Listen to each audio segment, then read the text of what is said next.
Hi BookTube, my name is Sarah and welcome to the Bookish Knitter.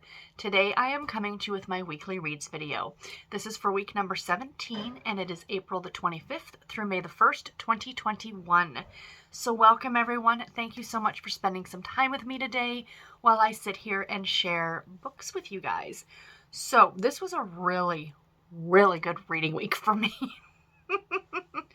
I finished 11 books this week, you guys. 11. I'm amazed. A couple of them were novellas, a couple of them were middle grade, like Babysitter's Club. But in general, still, I finished 11 books. I'm patting myself on the back for that one for sure. And it's not like I was just trying to read through books as quickly as I could to get numbers or anything like that. I talked about this very briefly when I did my May TBR about the fact that I'm changing some things around to try and read more. And the reason I want to read more is for me. I miss reading. I am doing other things, and that's fine to have other hobbies. It's perfectly okay. But at the end of the day, if anyone was to ask what I am or who I am a reader. And the fact of the matter is that I have a ridiculously huge personal library that I want to read through, much less all the new stuff that comes out on a weekly basis. So, I decided to, in May, I'm just making more time for reading. I'm going to talk about it at the end of the month, like when I do my May wrap up, kind of what I did, because I want to see if I can do it first and see how well it works for me to kind of give it like a month's challenge in a way. And the numbers at the end of the month should reflect that. So in April, I don't want to jump ahead because I'm going to be doing my April wrap up in just a few days, but I finished 28 books in the month of April. Now, 11 of those were in the last week, and that's when I kind of started, taking more time to read, to see, and clearly something is working and it's working well. And I don't feel like I'm missing out on anything, you guys. Like, legit. It's not like I feel like, oh my God, all I did was read all week. That's not the case. I did do other things. So I'm going to timestamp everything below as usual for you guys. So if you want to jump ahead to any specific book reviews, you absolutely can go ahead and check out the list, see if there's anything that you want to hear more about, or if you want to watch the whole video, that makes me super happy too. And then of course I'm going to share with you what I am currently reading. And I do have a little bit of crafting. All that reading and I still got a bit of crafting done. So the balance is going to come. It'll still probably predominantly be like a 70-30 split for me between reading and crafting. And yeah, I guess maybe we all just go through cycles. Like maybe I just needed the beginning of this year just to slow it down a bit and relax and kind of take everything in. And now I'm kind of getting back to where I used to be in terms of what I was reading. So let's get into it, shall we, you guys? So 11 books. I got a lot to talk about. So the first book that I finished this week was Teasing Her Seal, and this is by Marsh. I gave this book 4 stars. It is book number 1 in the Seals of Fantasy Island series, Harlequin Blaze novel number 863. This has a publication date of October of 2015, and this was a contemporary romance. So this is the story of Lainey and Gray, and essentially Gray is a Navy SEAL. And he is on a mission, and this mission is sending him to Belize, to this small island in the Caribbean called Fantasy Island, which is like a romantic couples kind of a place. And our main character, Lainey, is there on her honeymoon, but without her groom, because she is a trauma surgeon in San Francisco, and her ex-fiance, he is also a doctor in the same hospital, and a week before the wedding, she found him in a patient, there was no patient in the room, but in like a patient room, having extracurricular activities with the nurse. Let's put it that way. But when they explained what she did afterward, I was like clapping for her. So what she did was she left the door open and then hit the code blue button so everybody would come running into the room. I thought that was brilliant. I mean, don't make light of anybody having a code blue, of course, but I mean, it was kind of brilliant. If I was ever in that situation, I hope that I would be just as smart as Lainey to do the same thing. So anyway, she had this honeymoon that she is paid for, and she decided, forget it, I'm going to go on my honeymoon without my groom. So off she goes, and she meets Gray, and she ends up having, an island fling with him, kind of an idea. It was a lot of fun. It was steamy. I read this on the heels of reading Hookup by Marsh, and Hookup I actually liked a little bit more. Surprisingly, now we're going to talk more about this because the reason I read both of these is because me and my good friend Bree over at Falling for Romance on Instagram, we host a podcast, for those of you who do not know, called the Categorically Romance Podcast. Link to all that below. And in a future episode, we're going to be talking with Laura over at the podcast What to Read Next. And we decided to compare the Blaze line to the Dare line from Harlequin. And we wanted to see, the differences. And we thought the easiest way to do that would be to read a book by the same author writing for both imprints. And guys, I'll be honest with you, I actually found this one to be more graphic in terms of the adult content than I did the Dare novel, honestly. Now, in terms of, how do I put this? In terms of amount of encounters, there are definitely more in the Dare than there are in the Blaze, but it was just a really, really interesting, reading them kind of back to back of each other. So of course, stay tuned. There will be a future episode where we're all going to talk about those and our thoughts on them. So yeah, needless to say, I enjoyed this one. I thought it was really cute. Next up, something a bit more harder hitting. I finished reading The Four Winds by Kristin Hannah.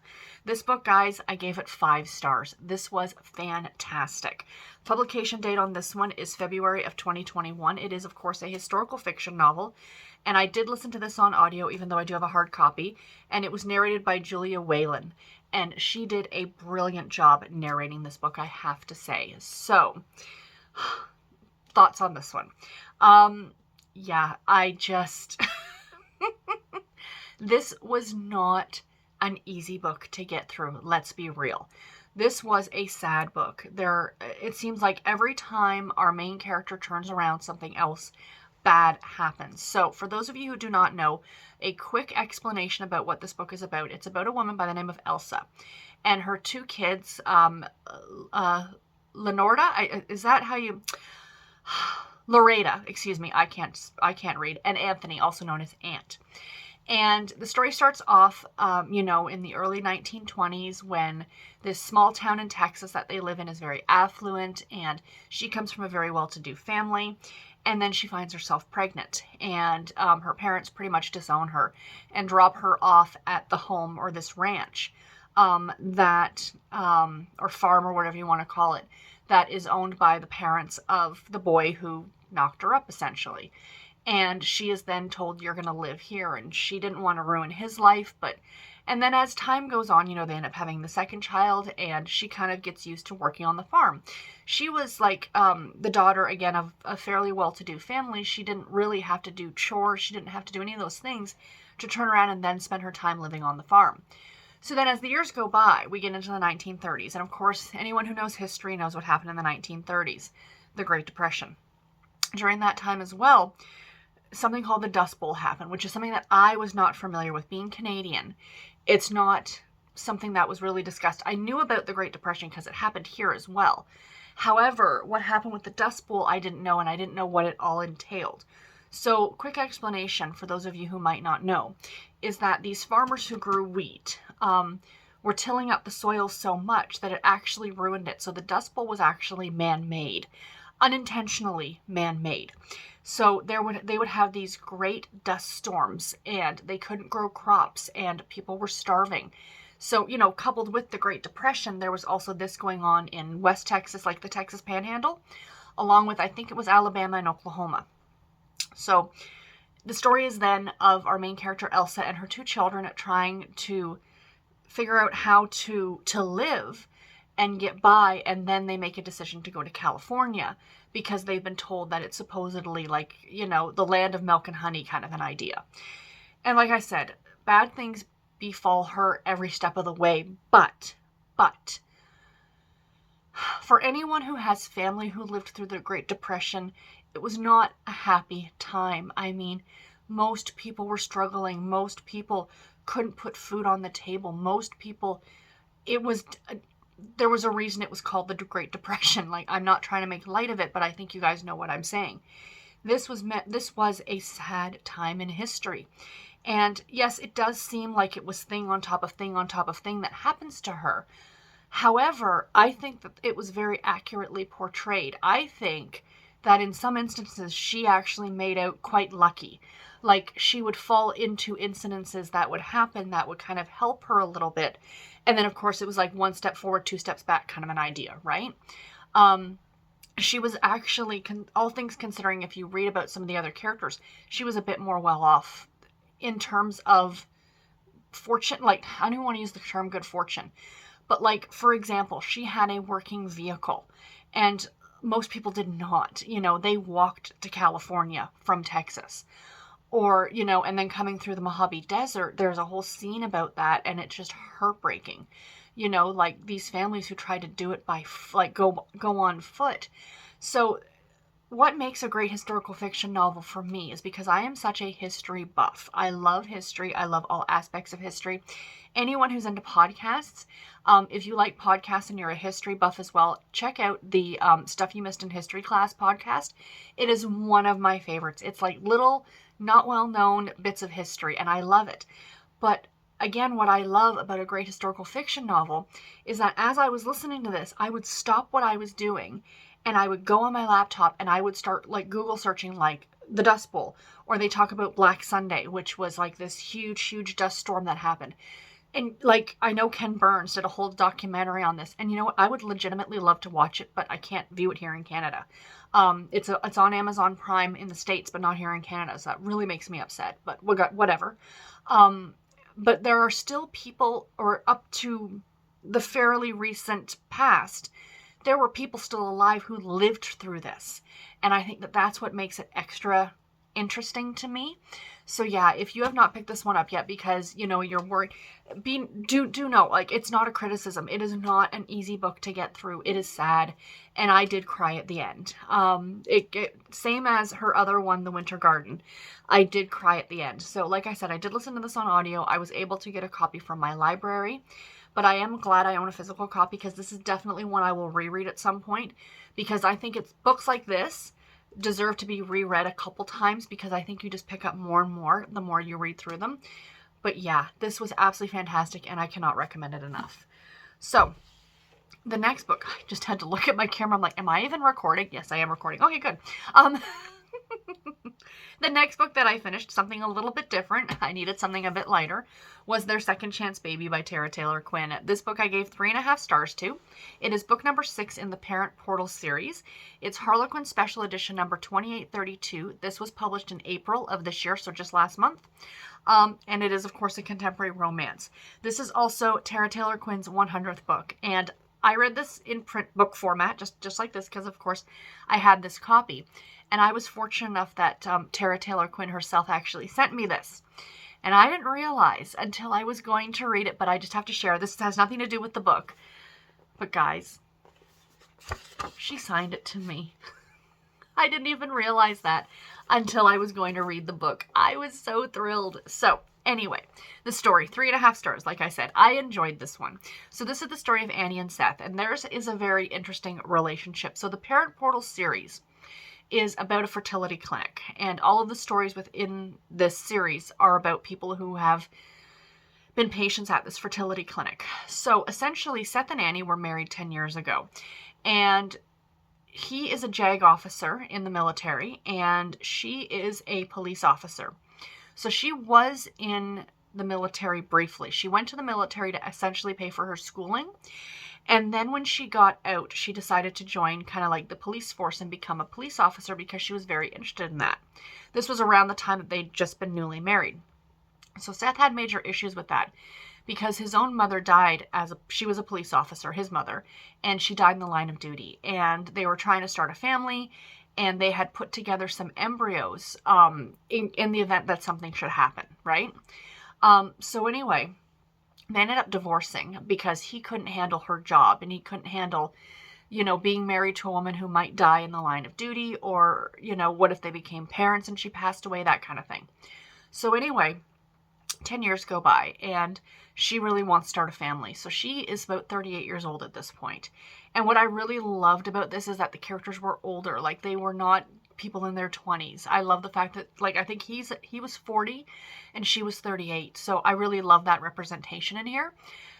So anyway, she decides that, she doesn't have anyone. She's not married. She wants to have a baby. So she goes to this fertility clinic to check things out. And it turns out that her eggs or whatever are too old, essentially. So then she remembers these embryos that they had put together, like they had created 10 years ago and never did anything with. So she meets up with him for the first time in 10 years and is like, hey, I need you to sign off on this document releasing custody, if you will, of these embryos to me, because this is what I want to do. So he reluctantly agrees, and the story goes from there. So, of course, she is pregnant, and, he signed away his rights as a parent. So he's got no say. He's got no financial obligation, nothing to her or this child or children or what have you. But he has a biological one, and that's an interesting point to kind of, that I really like that the author kind of explored that, you have no reason to help me at all. However, biologically, those children are his. And it was just really, really interesting. And I liked it a lot. I love her writing. I think it's fantastic. My thing is, and this is nothing about the book, nothing about anything at all like that. I thought the story was great. Her characters were great. They were fantastic. Is the fact that as someone who is not a parent, as someone who made the choice not to have children, I just find that there are so many books that focus on that being the plot line. Now, it had to be for this one. I mean, that's kind of the point, right? It was the plot of the story. However, Bree and I talked about this again in the podcast on our most recent episode that came out on yesterday, about how I would love to see romances that do not have to end with the couple having a baby. That does not have to be the end-all be-all. I one time had somebody say something to me about they didn't know my medical background and they didn't know, the fact of why I wasn't having children. But they said, well, don't you want a family? And I said, my husband and I are a family. Two people can be a family. I just would love to see that more represented in romance. I love that we're now seeing more older couples and couples who are struggling with infertility and things like that. I think that is fantastic. But let's go to the other side of the coin as well. To those couples that choose not to go this route, whether they can't have children or they don't want to have children. Maybe they decide to adopt. Maybe they decide to adopt a dog. Whatever. It spurred a very interesting discussion for me, personally a discussion for me, and I really liked it. And I do recommend that you guys check it out. I do have a number of the rest of the series to read, so I'm very much looking forward to getting to them. But yeah, this one was really enjoyable. Next up, sorry, I don't know where I was going to put that. Okay, next up, we have a middle grade novel, Mary Ann Plus Too Many Babies by Ann M. Martin. Speaking of babies, I gave this book 3 stars. 3 stars is my standard baseline for a Babysitter's Club book. I enjoyed it. That's what 3 stars mean. I didn't hate it. I didn't love it. It was an enjoyable read. I can read these things in like an hour, you guys. This is Babysitter's Club book number 52. It was originally published in March of 1992, and it is, of course, a middle grade fiction novel. So in this one, Mary Ann is babysitting, taking on a job babysitting these 2 babies, a set of twins, and, she thinks it's fantastic. Twins are adorable. Babies are so cute. Her and Dawn, who is her stepsister, they are really, really hoping that their parents are going to have a baby, right? And, we'll be here to help them out, and it's going to be so easy, and babies are so cute. And then, of course, at school, they are doing like a modern living class where the students get married to each other, and then they end up getting an egg as a baby, and they've got to take care of it just like it was a baby, and they kind of start to realize that maybe this isn't as easy as they think it is, right? It's one thing to take a babysitting job for 3 or 4 hours where you're looking after these kids, and then you get to leave, you know what I mean? So yeah, again, cute, 3 stars. I'm enjoying my reread through this series. It's been fun. And the next book that I finished was Undone by Kelly Rimmer. This one I also gave 3 stars to. Thank you very much to NetGalley and HQN Books for sending me an e-art copy of this one to read and review. This is one of my older ones on my NetGalley list. This was originally published in February of 2020, so I'm a little behind the 8 ball. This is book number 3 in the Startup in the City series. I believe it's the last book, the 3rd and last book. This is a contemporary romance, and I did listen to it on audio, and it was narrated by Rock Engel and Lydia Dornett. So, only 3 stars for this one. I did not love it. I adore Kelly Rimmer. For those of you who don't know, she also writes historical fiction. She writes amazing historical fiction. Things I Never Told You, I think, came out last year, and it was so good. And I do have the e-arc copy for her new one. Something Warsaw. The Warsaw Child, I want to say it's called. I'm not sure. I will be honest. I feel historical fiction is her strong suit. Contemporary romance, I just didn't love this one. I don't know what it was. Well, I do know what it was. It was the main character, Jess. So essentially, this is the story of Jess and Jake. And they had a relationship like a couple years earlier. She always wanted to keep it a secret from their friend group. They have a mutual friend group. And then they ended up splitting up. And he went to California. She stayed in New York. And now he has come back to town because one of their mutual friends, or two of their mutual friends, are getting married.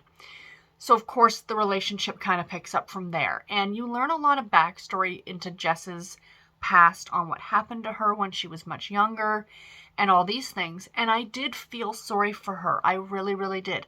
I empathize with what she went through, and I'm sorry she had to deal with that. However, I didn't like her personally. I just thought she was kind of mean girl-esque. That's how I felt about her.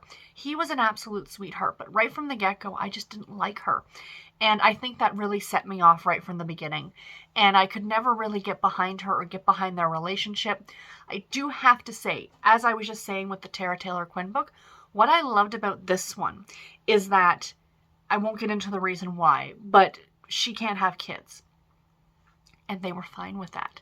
They were older, like, again, they were in their late 30s, and they were both, he was a doctor, and she worked for some, tech startup company that made a ton of money.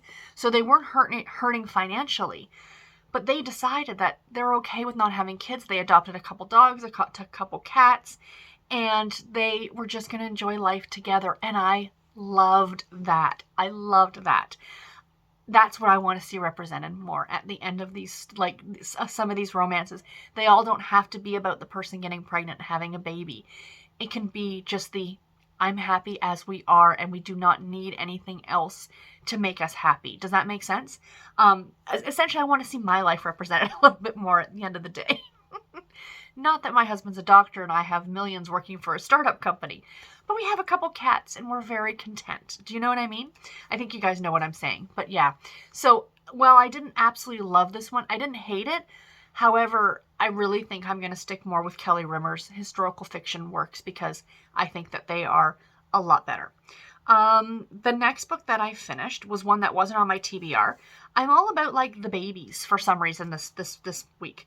Was their Christmas Baby Contract by Shannon and Stacey. I gave this book 4 stars. It is a NetGalley release, so thank you very much to Harlequin for sending me an e-arc copy of this one to read and review. Excuse me just a second. I need a little sip of coffee. This is book number 2 in the Blackberry Bay series. This is Harlequin Special Edition novel number 2802. Original publication date was November of 2020, so it came out tail end of last year. This is a contemporary romance novel. Even though I did have the e-arc NetGalley copy, I did listen to this on audio, and it was narrated by Tatiana Sokovlo. This one was really cute. So this is the story of Raina and Brady. Now, I read the first book earlier this year in the Blackberry Bay series, More Than Neighbors, I think it was called, and it was super, super cute as well. So this one, you meet Raina I think you meet both these characters in that first book. So this all takes place in a small town in New Hampshire called Blackberry Bay, and she really wants to have a baby. Again, we're on that whole baby theme thing. And she's got no prospects, and the idea of doing it herself can be very expensive. So she reaches out to Brady. They've known each other since they were kids. They at one time hooked up, and it didn't end very well. Let's put it that way. And she kind of approaches him, and she's like, hey, you want to be my baby daddy, essentially? So he agrees to it, but it's like they're going to co-parent because he wants kids too. My one issue with this book is that it felt really quick. Like, she asked him and he's like, yeah, sure. And I'm like, you don't want to think about this, just a tad, like this isn't like a spur of the moment decision. You're at the bar, you want to hook up tonight, and then tomorrow you go your separate ways. if there's a baby, there's no going your separate ways. You know what I mean? So that part of it I found a little bit unrealistic. I wish there would have been a bit more internal struggle as to should I, shouldn't I, that kind of an idea. But what I did like is that this romance was very slow burn. So it does say it's their Christmas baby contract. That's the title. However, the book starts off just before Thanksgiving, and that's when she gets pregnant. And it goes until the following Christmas. So it spans almost an entire year. Now, it's not right until really the baby is born that, you know, the whole, oh, I do care about you, that kind of an idea, let's be a family thing happens. But it does span a good 8 to 9 months of their relationship. And I thought it was really cute. And I really liked that aspect of it, that it was very slow burn, learning to, because they were pretending to be a couple to make it look like they were a couple and she accidentally got pregnant and here we are. So yeah, it was cute. I do really, really like Shannon Stacey's writing. I think she's fantastic. And I recommend that you pick up this series because it is super, super adorable and really cute. The next book that I finished, the last few were really not on my TBR for the month of May. A couple of them. This one I found at the library. I was looking up something else and I ran across this book and the cover looks so cute. And it is a middle grade novel and I just thought, let's read this one just for fun. I think it was only 2.5 hours long on audio. So this was Macy McMillan and the Rainbow Goddess, and this is by Shari Green. This is a Canadian author, by the way. She's out in Vancouver. And I gave this book 5 stars, you guys. It was so, so cute. This was originally published in May of 2017. It is, of course, a middle grade fiction novel, and it was narrated on audio by Tara Sands. So cute. This is about our main character, Macy, and Macy is deaf. So she didn't know who her father was. Her mother doesn't talk about him, and then she had meningitis when she was like 2 or 3 or something like that, and then that's what caused her to end up deaf. So it's always just been her and her mom. And they live in a cute little house. She loves to read. She loves to garden. She's got her little window seat. Now, she's in 6th grade at the start of or when this book takes place. And her mother's getting remarried, or getting married, I should say. So the house that she's known and loved her whole life is going up for sale. And she has a next door neighbor named Iris, who Macy thinks is like this cranky old lady. So Macy gets in trouble at school for doing something. So as punishment, Iris is also going to be moving into a senior's home. So her mother sends Macy over to help Iris pack up all of her books. And she befriends this older woman, and I loved it. I was so here for it. I thought it was the cutest, cutest thing. So because Iris doesn't know any sign language, and of course Macy can't hear, she's deaf, they really bonded over books, and they had notebooks that they would write stuff back and forth to each other with. So it's kind of really leading up to Macy's mom's wedding and how she doesn't like the guy that her mom is going to marry. It's not that she doesn't like him, it's that she doesn't like that things are changing. And I think that this was a really great book for middle graders to teach about change, to teach about what family means, what friendship means. This book was it just made me happy. Do you see how happy that cover is? That's how happy the book made me. And guys, I was here for it. I thought it was so adorable. If you get a chance to pick this one up, please, because it was just an absolute delight, and I loved every second of it. So this was also the week for 5-star reads, you guys, because the next book that I finished was Wildflower Season by Michelle Major. I also gave this book 5 stars. Oh, this book was so, so good. So this is another one from NetGalley, so thank you very much to HQN Books for sending me an e-art copy of this one to read and review. This is book number 1 in the Carolina Girls series. Publication date, it does not come out till May 25th this month, so 2021. So pre-order it. If you haven't pre-ordered it yet, pre-order it now. And of course, this is a contemporary romance. So this book comes on the heels of the Magnolia Sisters series by Michelle Major. So that was a series of 3 books about 3 sisters and their found family, and it takes place in a small town called Magnolia, South Carolina. So in the final book of that series called The Last Carolina Sister, you meet Emma. Emma's our main character in this story. She is also the sister to Ryan, who was the main character in that last story as well. You don't have to have read the Magnolia Sisters series. I'm going to state that off the bat.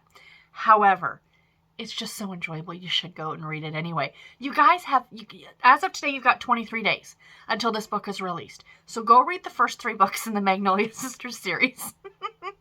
Then you'll be all ready for this one when it gets released. So, like I said, this is Emma's story. It's Emma and Cam's story. So, in the last book, in The Last Carolina Sister, it's explained in this book too. So, like, again, you don't have to have read them.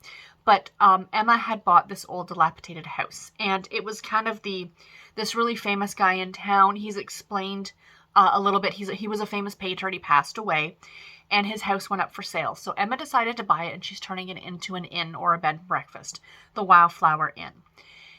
And at the beginning of the book, this storm has ripped through town. They call it this 100-year storm, and it has destroyed a lot of the renovations that she had done, mainly because the contractor that she had was pretty shoddy and he was cutting corners. So things happened, right? Anyway, while she's kind of wallowing in her sorrow, at this local bar, she meets a woman by the name of Holly. And Holly is a delight. I'll talk more about Holly in my next book. Holly is engaged to be married. She is a nail technician from just outside Washington, D.C., but she grew up in Magnolia. And she is marrying a U.S. senator who is potentially on track to end up in the White House. Let's put it that way. Think Kennedys, like that kind of a family, right? And so she's marrying into this very well-to-do family. They love each other to pieces. However, his mother doesn't really like her. He thinks like that she's beneath him and he could do a lot better. But she's planning this wedding, and during this storm, the house that she had rented on the beach to get married at was destroyed. And the people who owned the home took off with her money. She doesn't have her deposit. She lost her dress, the invitations, everything was inside this house. She's starting at rock bottom for this wedding. So her and Emma strike up a friendship, a conversation, and then a friendship. And Holly is like, I'm going to help you as much as I can. And Emma's like, this wedding would really put my inn on the map, essentially. Like, you're marrying a U.S. senator. You know, it's going to be picked up by various magazines and news outlets and things like that.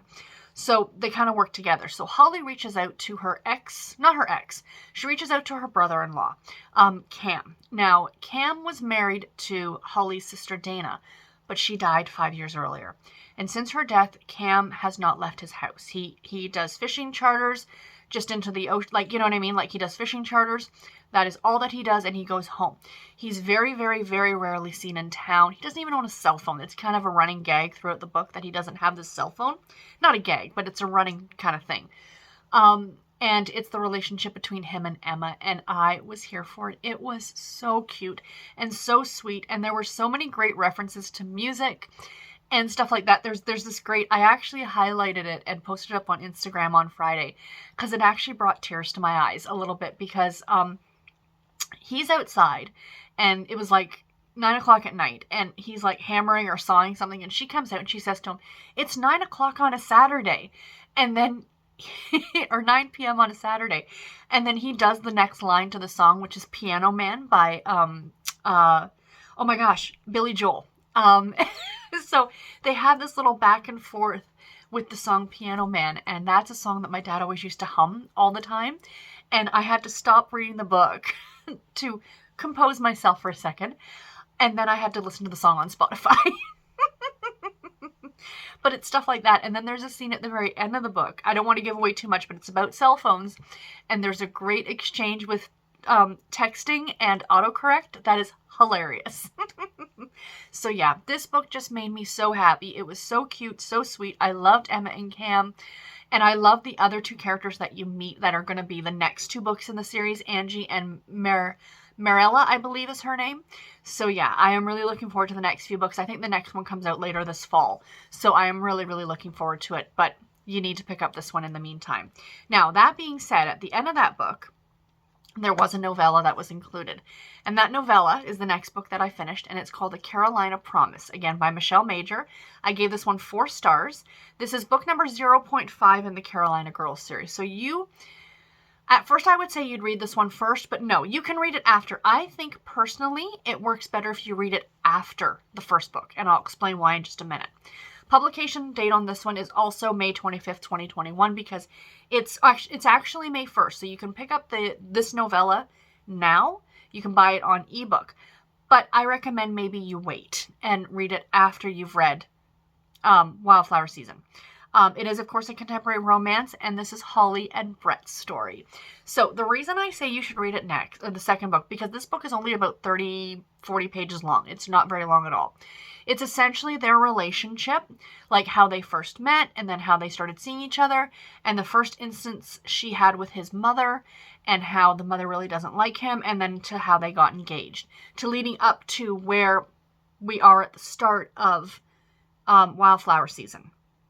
Now, that being said, why I'm saying that you should read it afterward is because if you read this first, I really feel like you would be lacking, because there's no character development in this, really. There is no, you don't get a lot of you get some background, but it reads, if you just read it on its own without reading Wildflower Season first, it's a quick romance. And I think it's something that somebody would just be like, it was all right. You know, it was fine. It was fine. It was a 20-minute read. You know what I mean? Whereas if you read it after you read Wildflower Season, you really get to know Holly and Brett himself and the mother during Wildflower Season.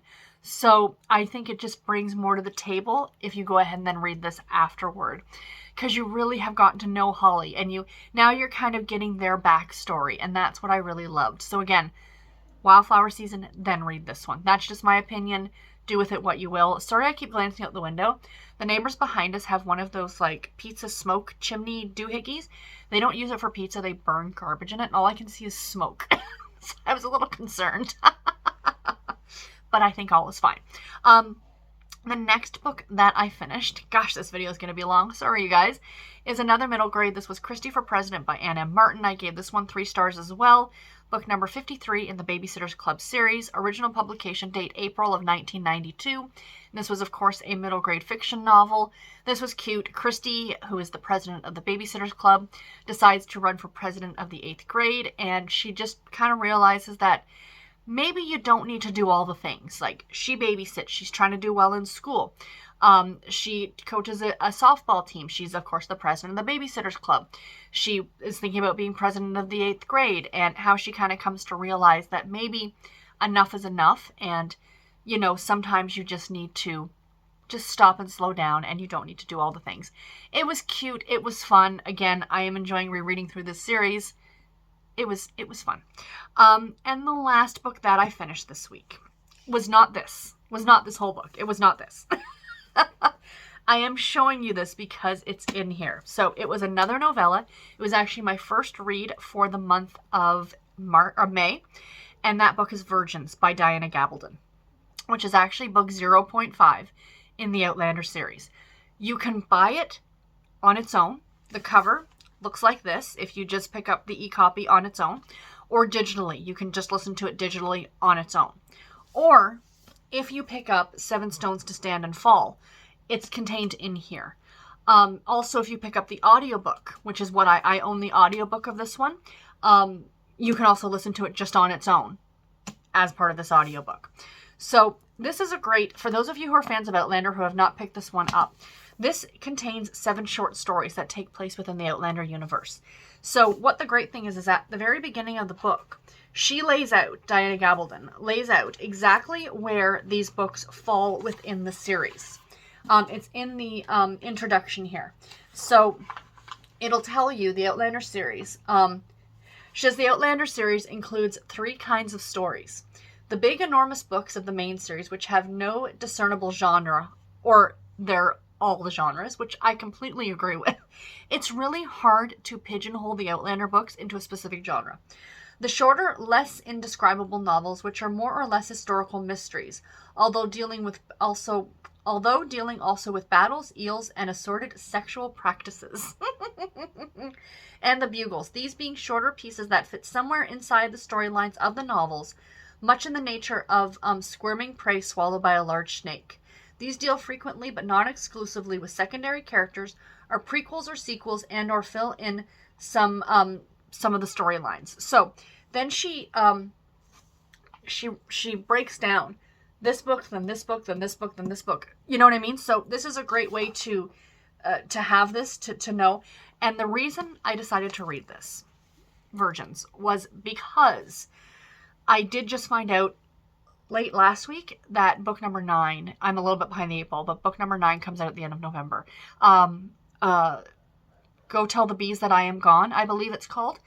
I may have the hard copy on pre-order from Amazon. Even though I'm not reading them physically, like I did the first go around, not this one, but I read the entire series physically. But I'll probably pick up the newest one on audio. But I want to do a reread through the series. So I decided to do it in order, including the novellas. So I started with Virgins. Now, Virgins, I think in here it explains it a bit better than I possibly could. It's only 3 hours long on audio. And like I said, it's part of this, so I just kind of listened to it just as it was. And it says, Virgins, a novella set in 1740 in France, in which Jamie Fraser, aged 19, and his friend Ian Murray, aged 20, become young mercenaries. So that's essentially what this is about. And it was really cute. It's set, I think, a few years before the beginning of Outlander. But you don't have to read it beforehand. It was published many, many years after Outlander. It has nothing to do with the first book. Nothing in Outlander references this story at all. You don't have to have read it. It was just fun. For those who are Outlander fans, I think it's something that you might want to pick up to see Jamie. I adore Jamie. And it happens just after the events of what happened with his sister at Lollybrook. I can never say it. I don't have that Scottish lilt. At Lollybrook with Black Jack Randall. So for those of you who are Outlander fans, you'll know exactly what I'm talking about. So it happens after that event, but before Outlander. So that's the time period it takes place. But yeah, again, if you're a fan and you haven't picked these ones up, this one up, it's kind of really fun to have. And my goal is to have the entire Outlander collection on hardcover. So that's why I did pre-order the newest one coming out. That's it, guys. That's everything that I've read this week. It's a lot. It's a lot. Yeah, I got through a lot, and I'm really, really pleased with it. I am really pleased with it. I mean, like I said, there was a handful of novellas in there, some middle grade books. But still, I got some decent reading done this week, and I'm really, really pleased with that. Now, what am I currently reading? So, currently on audio, again, a book that is not on my TBR, I'm reading Rebecca by Daphne du Maurier.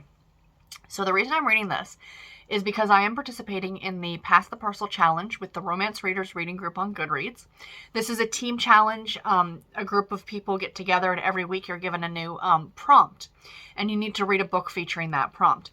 So the prompt for this week was to read a book with a predominantly black, brown, or tan cover. And I'm like looking through the TBR that I had for the month of May, and I'm like, I've got nothing that is going to fit that. So I Google searched novels with black covers. I didn't go just romance novels, but just novels with black covers. And this one came up, and I'm like, yes. I had been wanting to reread this book for a while. So you could say this was a mood read. I don't typically do a lot of mood reading, but you could say this was a mood read. Same with me wanting to reread through Outlander. It's a mood read kind of an idea. So anyway, I decided to pick this one up, and I am only about 14% of the way through it. I didn't get very far through it yesterday. I plan on getting a good part of it read today. But I love this one. I mean, that opening line, last night I dreamed of Manderley. I've read this book twice, I think, but I haven't read it since I've been on booktube. I don't think. I'd have to go back and look, but I don't think so. So yeah, so I am very, very excited to be giving this one a reread this month. And then the other book that I'm currently reading on ebook, so that's on audio, by the way, on ebook is Second Chance Cowboy by Claire McEwan. This is book number 5 of the Heroes of Shelter Creek series.